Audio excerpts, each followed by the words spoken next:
Good evening, everyone. My name is Carol Lujan. As you all know, this is my final project for news, film, and literature translation at NYU.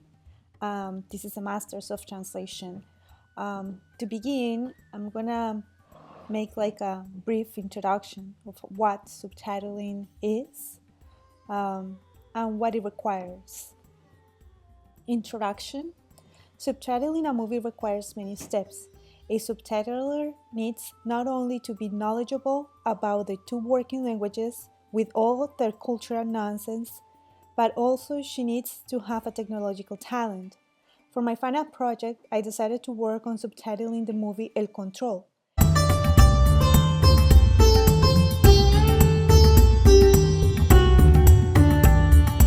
This movie was made in Colombia by Dago Garcia and it was directed by Felipe Dothy Richmond.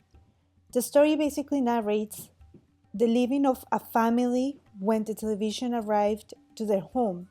It starts with the very first type of TVs, which image was black and white and the variety of programs was limited. It ends with the modern TV and the impact that the presented shows have in a family. Overall, I see the story as a comparison between the evolution of TV and the evolution of a family, in Colombia specifically. Both evolve and go through so many changes, regardless of how good or bad they ended up being.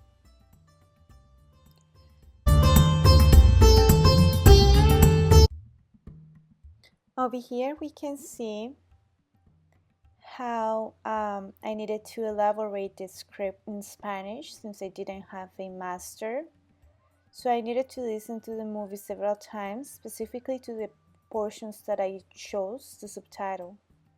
We can see in there the introductory paragraph, the introductory portion, part 1, part 2.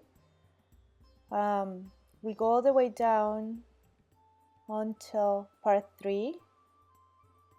And in that part we can see the song, which I am going to select. This is the song about missing a person, and this song goes actually very well with the scenes that are shown in the movie, which is when Don Antonio dies. This song I needed to translate apart from the whole thing,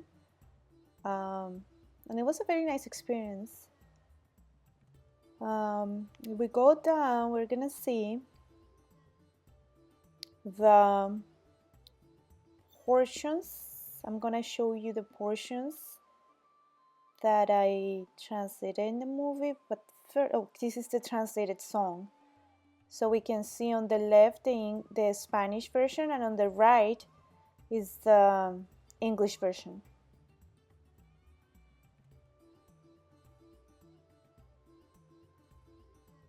Now we will proceed with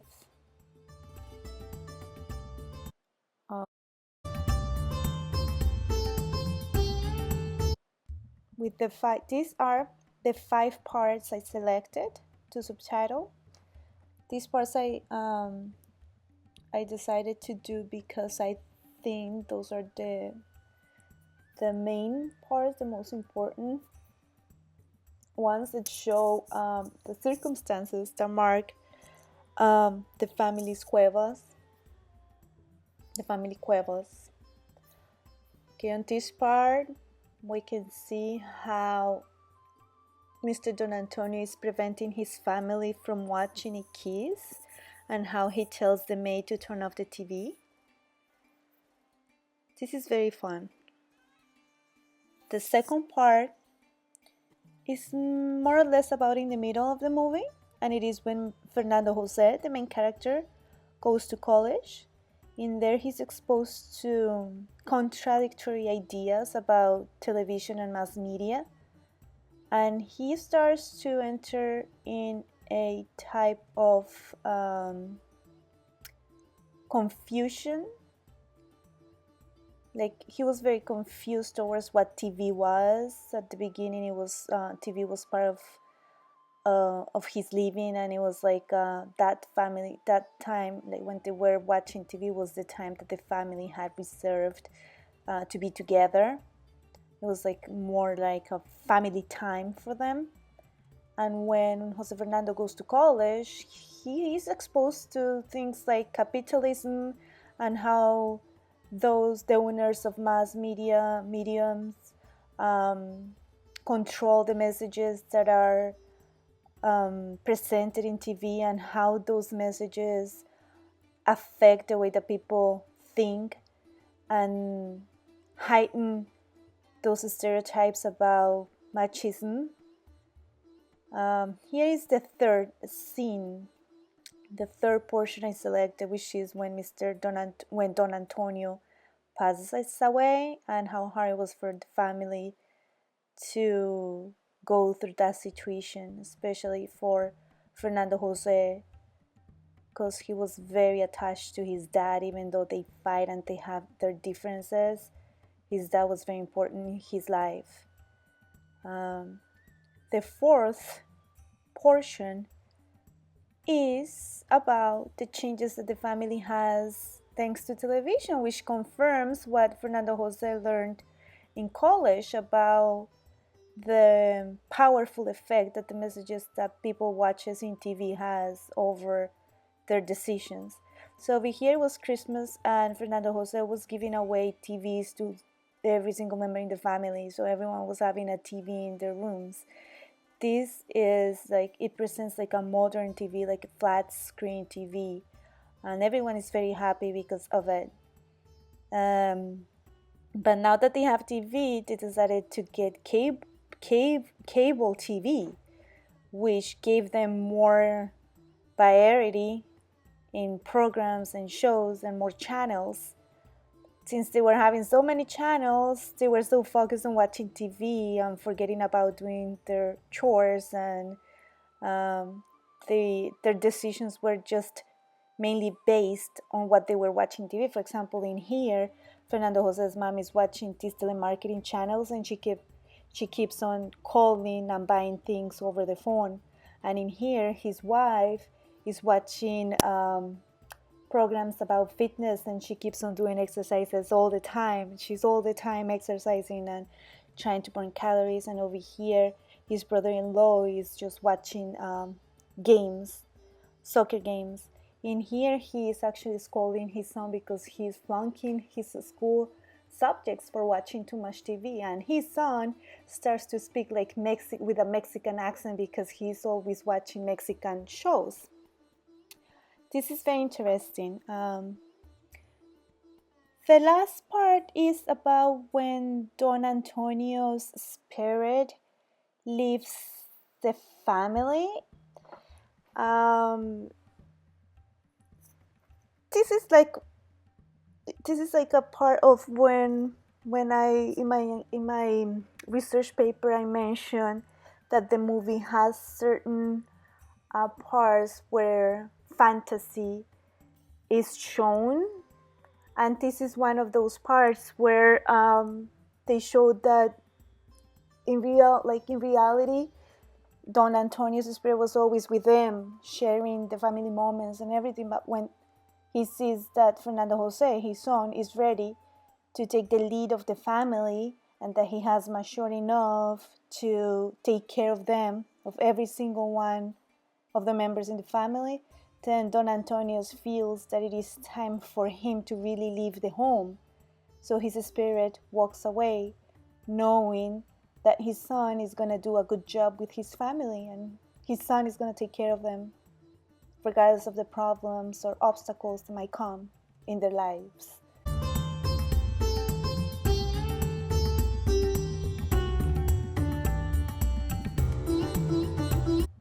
The process starts with downloading a video downloader, which I chose to be Umi Video Downloader. I went to their website and I downloaded a free trial. In here, I can show you how I downloaded it to my Mac. It took several seconds until I was able to download it and open it in there. Right now in this video it's not shown because I already had it in my computer, so I wasn't able to download it twice because I already used the free trial, but I'm just trying to show you how to access to that free trial software.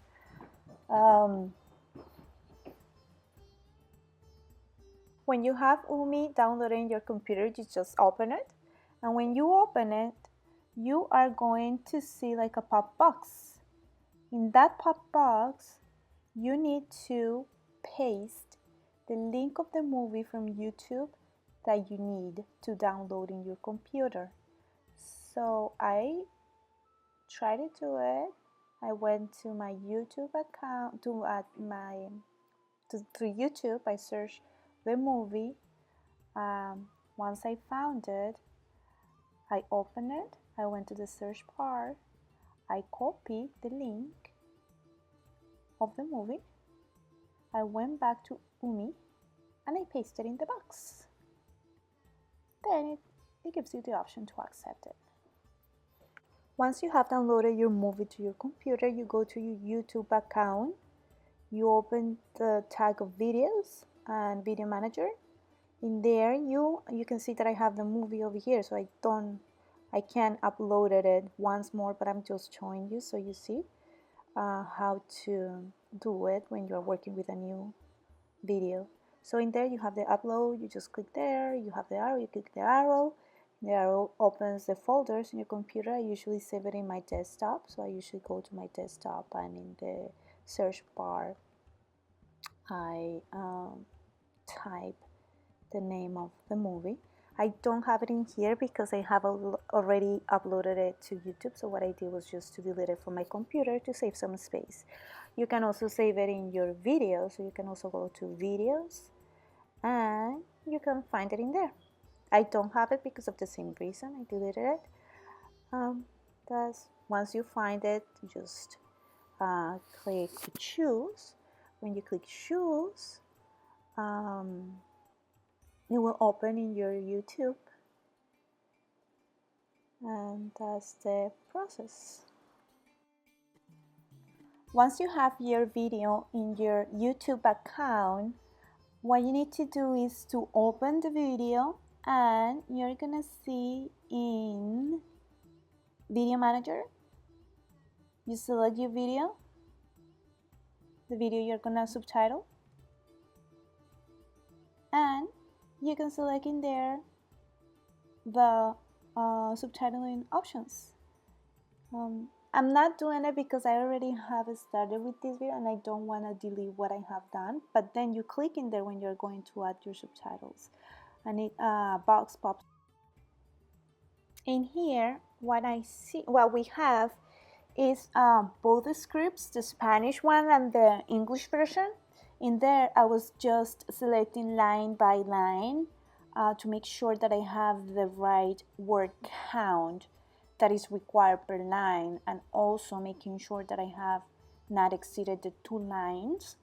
While I was doing this, I was also looking at the video, just making sure that everything was good with this script before I plug in all this information in the movie, in the portions that I have already selected to subtitle. Here, once more. So I actually aim not to go beyond 34, 40, even though according to our readings, we are not supposed to exceed the 40 something, 42. So I try just not to exceed the 34 instead. In the following portion, we're gonna see that I have highlighted some of the phrases that represented some challenges. I did this with the purpose to search them up. I eventually probably change them and make them shorter. In here I'm checking for phonetic accuracy, just making sure that the subtitles appear at the same time that the speaker is starting to talk. Also that the events go according to what the subtitle is showing. Here I needed to adjust accordingly, just make it longer, make it shorter, make it longer, make it shorter. playing the movie, then pausing it again, selecting the subtitle from the Word document and pasting it in the YouTube subtitle option. This was just a repetitive process while taking into account the timing in the movie. Here again, I'm copying from the Word document I have and pasting in the YouTube video, then clicking adding, then setting the subtitle in the movie, making sure that it goes at the same time that the speaker is talking, and just doing the same with the others. The process again, and in here it was supposed to be longer. Pause it, then play it back, then search for the right space. Again, selecting another subtitle, copying it, pasting it, and adding it to the movie, and the process repeats over and over and over. This is the portion where there is a dialogue between two characters. The first portions are about a voiceover, so the main character is speaking, but over here are the other two characters. They are establishing a communication through a dialogue. So you gotta be careful there because you need to set a subtitle at the same time that that one character is speaking and stop it and giving enough time for the other character to reply, and then you need to add the subtitle at the time that the second character is speaking. So this is a lot of pause and play, pause, play, just for you to figure out what is the right moment where you should introduce the subtitle and when you should stop it. This is one of the first portions of the movie. I'm just showing you here how the subtitles look when they have been already plugged in the scene. This is the main character is doing voiceover, so it's just him explaining how things were at the beginning. Here we can see how the subtitles appear at the same time he's talking and how it is explained. He is explaining the situation that is being shown in the scene.